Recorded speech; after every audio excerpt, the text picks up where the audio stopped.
Greg Huff here in rural Knoxville, Tennessee with Bassmaster Elite Series Pro Ott DeFoe.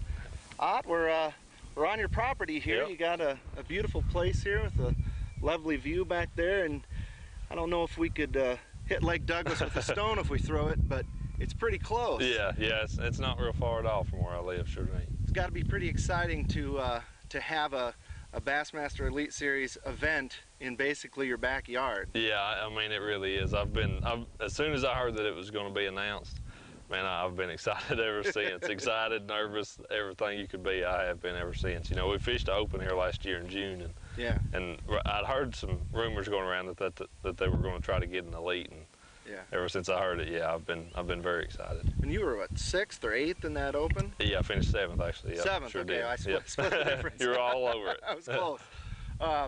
Well, that's got to give you a lot of confidence going into this tournament.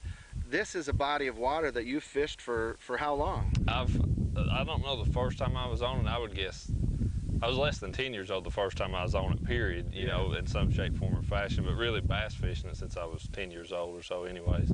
So 16 years, 17 years. Now, when you talk about, you know, the home field, sometimes you got a home field advantage, but sometimes they talk about the home field curse. You know a place too well and you fish memories. Yep. Now, I doubt you're going to be mowing your lawn like Tommy Biffle did before Fort Gibson. Actually, the lawn looks like it's been mowed pretty good. Yeah. But do you think you'll have an advantage, or do you think that you know, that could be a problem that you'd be fishing memories instead of? There's no doubt that I'll have at least somewhat of an advantage. I mean, there's no question in my mind. That's the great part about getting the fish at home, is that you do know. Just whenever you back your boat in the water the first time, you know the lake. Right. You're not spending that first day figuring out how the whole lake lays. So that's a huge advantage in itself. But there is a lot of memories there. I've really just got to make my practice count and work hard those 3 days. Not really, you know, just to expect the fish to be where I think they should, and you know, really go out and work for them and figure out what they're doing. Now with the lake at the level that it is right now, and you know, short of a whole bucket full of Smoky Mountain rain, it's probably not going to go up much. Do you think that plays into the advantage? I mean, would a different lake level kind of level the playing field? Maybe to some point, but Douglas is a beast all of its own, you can really say, and it does fluctuate considerably every year. You know, they draw it down 40 feet or so every year. So the lake being 5 foot higher, 5 foot lower, really doesn't change things that much, because 5 feet on this lake's not really all that much water compared to what happens throughout the year. Right. Right now, compared to exactly last year, this same time of year, it's like 3 or 4 feet lower than what it was last year, but it was still coming up pretty quick at this point in time last year, where it's kind of leveled out a little bit. I looked last night, I think it's at 985 and a half. And it'll probably come up another foot and a half by the time our tournament or our practice starts anyways. So it'll still continue to rise.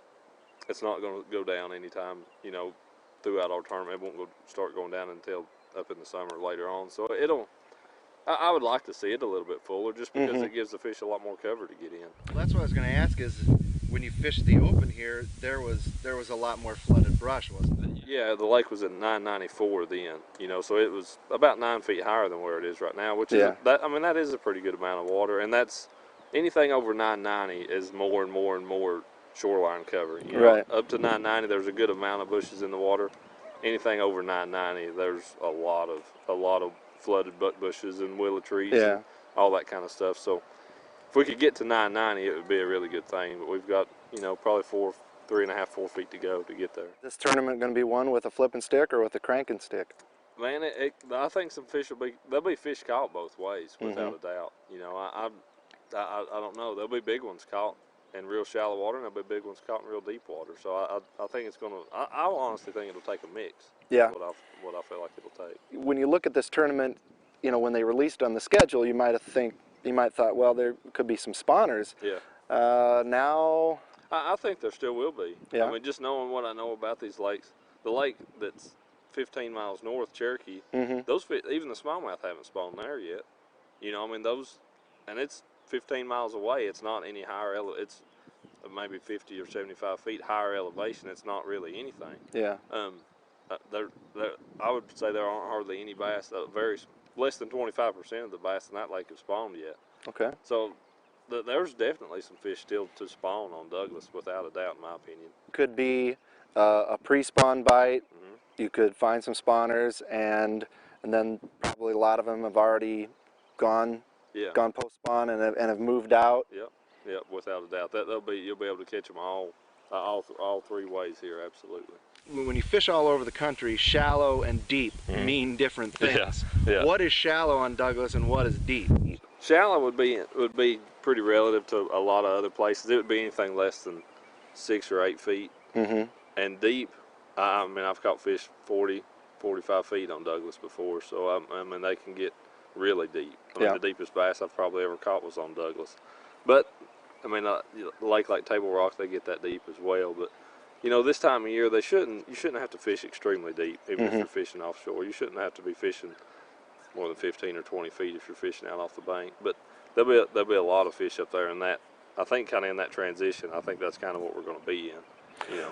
What are some things about Douglas that are kind of unique to it, the way that it fishes against some of the maybe even some of the other TVA impoundments? For one thing, the fact that it's a drawdown reservoir, and then it fishes like most any other drawdown reservoir. But that's a lot of places. Well, they say, yeah, Pickwick goes up or down 6 or 8 feet. 6 or 8 ain't much. You know, 40's a lot, and that's what this lake does. So places where we fish in the summertime, they ain't water within a quarter of a mile of them in the wintertime. You know, so that's something that a lot of people that came before the cutoff and looked at, they're going to be shocked at the fact that there's water 300 yards from where they were able to park their boat. It's something that you kind of have to adjust and just take into consideration. But I mean, one thing about Douglas is it doesn't, other than if it gets up into the bushes, there's not a lot of cover. It's a pretty bare, you know, reservoir system. So that's something you have to look at. And I mean, it's chock full of fish, but you just have to find what little bit of cover that they're holding on and fish that, you know, fish that pretty hard. And the bottom content, it's clay a lot of clay, and then a good amount of river rock, river slicks, that kind of stuff. Then there's a good bit of slate, especially on the lower half of the lake. Actually, like black slate, black rock that runs kind of in rows. There's a lot of that stuff. It doesn't stick up real high off the bottom, but it runs in rows. It's dragging a jig or a Carolina rig through. It's really, really rough, and they'll get on all of it. It's the neat thing. I mean, you'll catch fish that off of all that stuff. It can all be good at the same time. So that's one thing that's pretty neat about. You don't have to look for, okay, I just have to look for a place with a patch of slate or a patch of river rock. You can fish all different kinds of stuff. To win this, do you think that it'll be, you know, you can find a pattern that will replicate, and you'll have to just run and run and run and hit a bunch of places like that, or is it going to be one of these deals where you got to find a spot and camp on it for a while? Because from what I've read, and you know, kind of doing a lot of internet research, that Douglas has community holes that consistently produce, and depending on your boat draw. It does. I mean, it definitely has, you know, a handful of really good community holes that, you know, that have the fish on them, but they may not feed at all during the day, or they may feed all day. You just never know. So I mean, you can do it both ways, really. You know, I think if you get on one of those places and you've got the patience to sit there, you could wind up catching a good bag. But man, if you do that, you're locked in. You know, if you 5 hours in, if you ain't caught anything, you got how do you pull the trigger to leave, because you don't have much time to run any other stuff at that point. So, now, I mean, and you haven't really established yourself at any other spots. That's so right. you can't just pull in and later on. Yeah, so that makes it kind of tough, you know. I mean, there's only a handful of really good spots out there, you know. It makes it kind of tough. So it's not like a Kentucky lake ledge deal where there's hundreds of spots in every mile of the river. So, you know, all your competitors are going to know about the community holes. You can just drive on by them. I hope so. I hope I've got a few places tucked out. You guys can all share that. That's right. That's right. Now, how much difference in water temperature and water clarity is there between one end of the lake and the other? And you know, this time of year, which end do you think is better, or just suits, you know, the conditions suit what you like to do? For the way I like to fish, the upper end is better. It's usually it always has more color. You know, sometimes it may be fairly clear for that end, but it usually has definitely less than 3 foot of visibility, where the lower end, last year when we fished in June, you could see 8 or 10 feet deep. Yeah. Which is really clear for Douglas. That's kind of abnormal. Normally 3 to 6 feet is about typical water clarity on the lower end. The upper end, like I say, normally never gets more than 3 feet. And typically, I mean, you can pretty much always fish shallower up there. I mean, sometimes you can catch them dirt shallow. You can catch them dirt shallow on the lower end, but a lot of times you can on the upper end and catch really good ones. The numbers of 2 to 4 pound fish on that upper end is really good. You don't catch many 5s. Right. But you can, man, you can catch. I've could fill this boat up with the number of 3.5 pounders I've caught up there. You know, but that's kind of what you go to. Do you want to go up there and fish for 15, 16, or do you want to go down the lake and hope to bust a couple of those big ones, and then you can bust 20 pounds? Because you can get a limit fairly easy in a lot of places. Pretty much anywhere, yeah. Getting the right fish is going to be key. Yeah, getting, I mean, it's a 12-inch size limit on largemouth, and there aren't hardly any spots in it, but getting a 10 to 12 pound limit of largemouth is pretty doable, and I mean, you could stop about anywhere on the lake, and that's somewhere run into 12 pounds. And smallmouth won't really play, even though there's some in there with the... That's right. Tell me about the kind of the local rule on the smallmouth. The TWRA law for us, which I do not understand whatsoever, but the law for that is you're allowed 1 smallmouth per day, and it has to be over 20 inches. Over 20. Over 20. So it has to be a big one. But there have been a good many weighed in the last year, and actually last fall up here playing around a lot, I caught 3 5-pound smallmouth. So it's got big ones in it. Yeah. But they just got to be a big one to be able to keep it, you know. So that's kind of a trade-off, and I mean, you want to bring, if you've got one, you want to be able to bring it in. Right. It's going to be a pretty good one. The watercolor, it's a little bit different than some places that you might see, and how that figures into your bait selection as far as colors and everything goes. It's, for me, it's kind of the typical, this upper end TVA green. You know, I mean, like Fort Loudon down here in Knoxville and Watts Bar, a lot of these other lakes. Then once you get to Watts Bar, from there down it kind of changes a little bit, but it's got a very, very much a green color to it. You know, it's not a clear blue or anything like that. And I mean, man, you can fish a lot of your standard colors. Green pumpkin's a great soft plastic color. Chartreuse and blue, citrus shad are great crankbait colors. You know, it's clear enough to where you can use some of the pretty colors, but not so clear that you have to use like translucent baits for the most part. Right. Unless you're fishing extremely shallow, then you may want to. But it allows you to use the baits that me personally, that I have confidence in, and maybe that's because I grew up around here fishing those kind of colors. But I mean, it allows you to use normal colors, you could say. Now, what's some you know, your sponsor products here on the jersey? What products, is there anything new that you've got this year from anybody, or just, you know, your tried and true that are good in Douglas and will likely be tied on this week for you? So, some of the Rapala DT series will be some stuff that I'll definitely be throwing this week. You know, anything from a 10 to a 20 will be some baits that I'll be throwing this week, and you know, some of the lure Jensen stuff. That's a Rapala brand as well. Yep. And everything I'll be throwing will be on Berkeley Trilene and spider wire braid. I mean, that's pretty much where I like to go with that. And a Berkeley, they make some really good swim baits as well. Yeah. I'm sure I'll have a few of them tied on. Is there going to be a swim bait bite? There usually is a little bit of one. Yeah. I mean, and it can be shallow to deep. You'll be able to catch them on it in all different ways. Little ones, big ones? Pretty good size, 5, 6 inch stuff. With real heavy weight? Yeah, a lot of times they'll throw a 3/4 ounce head. That's pretty heavy. Yeah. Yep.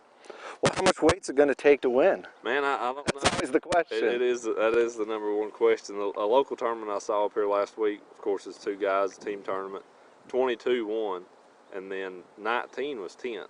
And then I think that they paid down 15 or 20 spots, and it took in the highs 16s to get paid.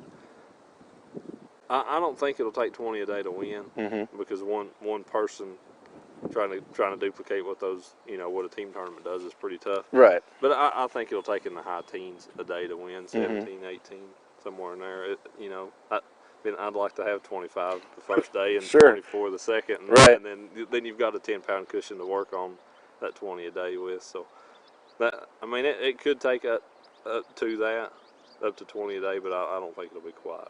Now, if it's a day like today, what's that going to do? I'd love to be fishing up there right now. Yeah. We've got a little bit of clouds, a little bit of sun, got a little bit of breeze. I'd love to be up there fishing right now. What if it's the opposite? If it's bright, sunny, and no wind at all, it can be pretty tough. I mean, just like any other fairly clear water reservoir, it can definitely be pretty tough. And I was on there on last Monday, when the wind hits it. Oh man.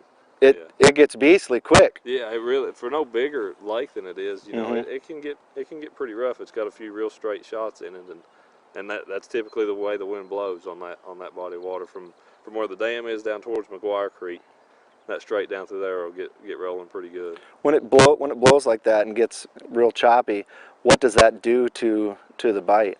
It really doesn't hurt the bite that much, but you can't fish. It just makes it hard. Yeah, it makes it really tough to be able to, you know, for your boat position and stuff, to be able to fish where you want to. That's the hardest part. I don't think it hurts the fishing at all. I mean, wind on most any body of water that's a deep reservoir like what this is usually makes the fish bite, as long as it's not an east wind. But I mean, it'll make the fish bite. You just have to be able to fish for them. Right.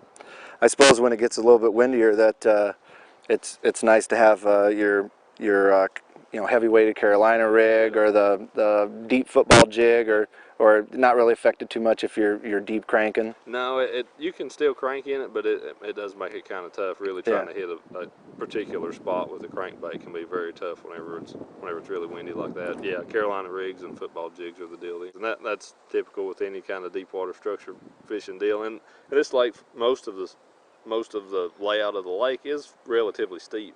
Yeah. So I mean, if you're fishing a spot that's 16 feet deep, it's just like anywhere else. It's the size of the hood of the boat, you know, or something, and it's whenever the wind's hitting you on something like that, it's really tough to hit.